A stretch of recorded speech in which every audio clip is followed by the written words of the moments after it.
So I don't know about the weather and where you live, but from the fall through the winter and into early spring, it's been freaking cold. So what better way to start spring off than by watching a movie about a blizzard?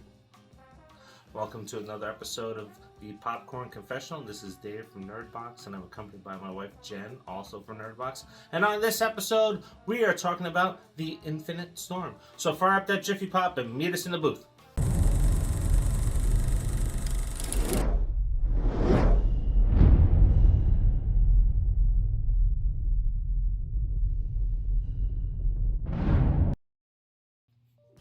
Based on actual events, climber Pam Bates ascends Mount Washington when a blizzard rolls in, causing conditions to become treacherous. And as she begins her descent, she hears the sounds of a person in distress. What she finds is a man nearly frozen, but still alive at the summit of the mountain. Pam now has to help this person down the mountain before nightfall and before he freezes to death or causes them both to perish under the snow.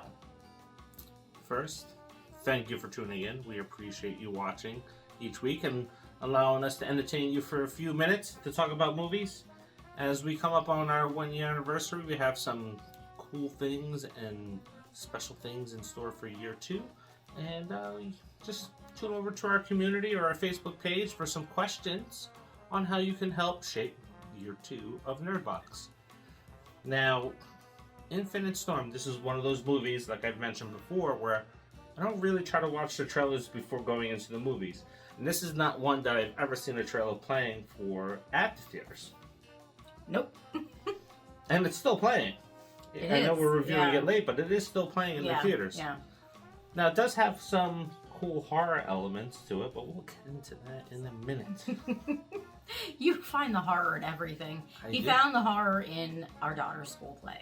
I'm just saying. It was The Sound of Music. Look, the chanting in the beginning, the hymns, Valak was going to show up.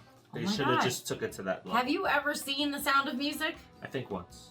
Maybe. Towards the end. Did you pay any attention to it? Just towards the Nazis. But I liked World War II stuff back then. Anyway, let's get back to our film here that we're talking about. And this is essentially that.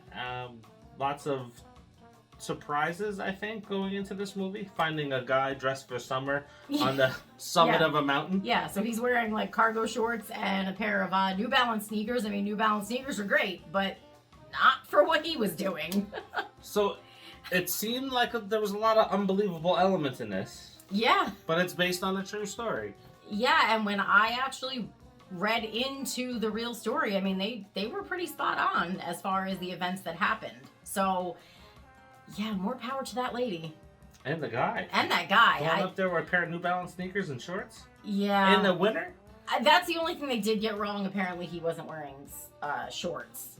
He was wearing pants, but he had like a light shirt on and but he wasn't wearing shorts. But I don't think it made a whole lot of difference. Honestly, they're in a blizzard. I don't think it made a whole lot of difference. I think either or would have frozen his ass to death. True. So. Now, this is realistically a movie about loss. Yeah. That's what it's about. Mm-hmm. You have the main plot, which is, hey, she's climbing a mountain, and then she comes across this guy, and she's got to bring him down. But it was really a movie about loss and how she's coping with it, and why he was so important for her to save. Yeah. Yeah. Naomi Watts is in it. She did Naomi Watts' job. You know? Yeah, you know what? She's never been like one of those actresses that's like, oh my god, she's so good. Like, she's never just been so good in a movie. I never thought that about her. So when I see her on screen, I always think of Emily Blunt. It's like, oh, okay, well, which two of the Blunt? Oh, Emily Blunt's the better one of the two. Just saying. Even though they're different nationalities and everything. I was going to say, I don't even think Naomi Watts is from the UK, but all right then. So the movie's about loss. It seems fairly quick. It's fast-paced. The story has good pacing in it. Mm-hmm. It's almost 2 hours, but it was very fast-paced. I kept thinking, is something different going to happen? Especially when they started to descend the mountain, and I'm thinking, wait, is there more to this? But, I mean, based on actual events, obviously there wouldn't be. Now, here's what I'll say. Like, we just gave Naomi Watts a bunch of flack, but she is really the only person in this movie. Yeah. Because the guy, you have to imagine, he was half frozen when she found him, so he's not just going to miraculously, all right, I'm ready, let's go hike down the mountain. Yeah, we didn't even really know what he looked like for most of the movie. She did an excellent job of keeping my interest throughout this entire movie. Yeah, the movie kept my interest. I mean, I like to watch a lot of based on actual events. Him, not so much, but I like them. I enjoy them. I don't like when they make me sad. There's definitely sad elements to this. I'm just warning you. Yeah, there is. But it's one of those movies, I think, that if you watch one time, you may never have to come back to it. I don't think so. I don't go back to most, I think, that are based on actual events. I think this is a perfect movie to pair with The Alpinist.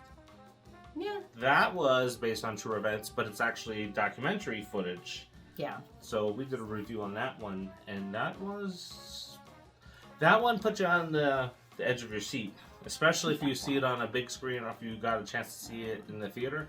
It's like, oh my god, I need an anxiety pill for this scene. I about had a heart attack watching that movie. So, I mean, this one didn't really do that for me. There was a couple of scenes where I was like, you know, because either way, it's still a mountain. So, I mean, it can be scary. I'm not a mountain climber. It's not my thing. So, so what do you rate this one? while I liked it and it kept my interest, it's a one and done. I'm not gonna go back to it. It's a one and done for me too, and it's not because it's a bad film. Yeah. It's just because I heard the story. Mm-hmm. I got to see the minor obstacles that they encounter. Mm-hmm. I don't really need to watch it again. Yeah, I feel the same way. I mean, there's a lot of movies where, you know, I'm like, oh yeah, I need to go back and watch this, but based on actual events, that's a little tough, just because now you know the story. That's it. There isn't any entertainment value for it. Well, no, there are movies that do have repeat watchability that are based on true events, and that's Perfect Storm. Yeah. Very good movie. Here, I just think it's like, all right, got story. Naomi Watts kept my interest. Mm-hmm. I don't really have any other reason to go back to it. There's nothing new I'm really going to see about it. There's no really good, not charisma, but there's just no good banter back and forth between characters because it's just really her. Well, for the exactly, movie. and that's just it. I mean, with The Perfect Storm, there was, I mean, first of all, that movie had a big lineup in the cast and, you know, a lot of big names. So, and there was like that kind of like banter back and forth, and there was different storylines going on and that sort of thing. So, I mean, yeah, that has rewatchability, though I have only seen it once or twice. So You've seen more than that. I don't remember. Watch this movie and then watch The Alpinist afterwards. Don't watch The Alpinist first and then watch this, because I think if you watch the other one before this, then you're gonna be like, oh, I really just seen the really good live footage, and now I'm going to this. Do it that way. You have to remember too that with The Alpinist and with Infinite Storm, these people are climbing mountains for completely different reasons. So there's that too. True. I mean, Pam Bates is doing it for personal reasons, personal loss, that she just feels like she has to do this. And then the other guy, he's a thrill seeker. I mean, this is what he does. So it's different reasons. True. Both good, different reasons though. Okay. So keep on liking and subscribing and sharing. Yes, we appreciate you watching these videos, giving us your time. But the most important thing to do is when you're watching this, like the video. Because the more you like, the more people get to see it. That's how YouTube's algorithm works. Yes, definitely. Till the next. See ya.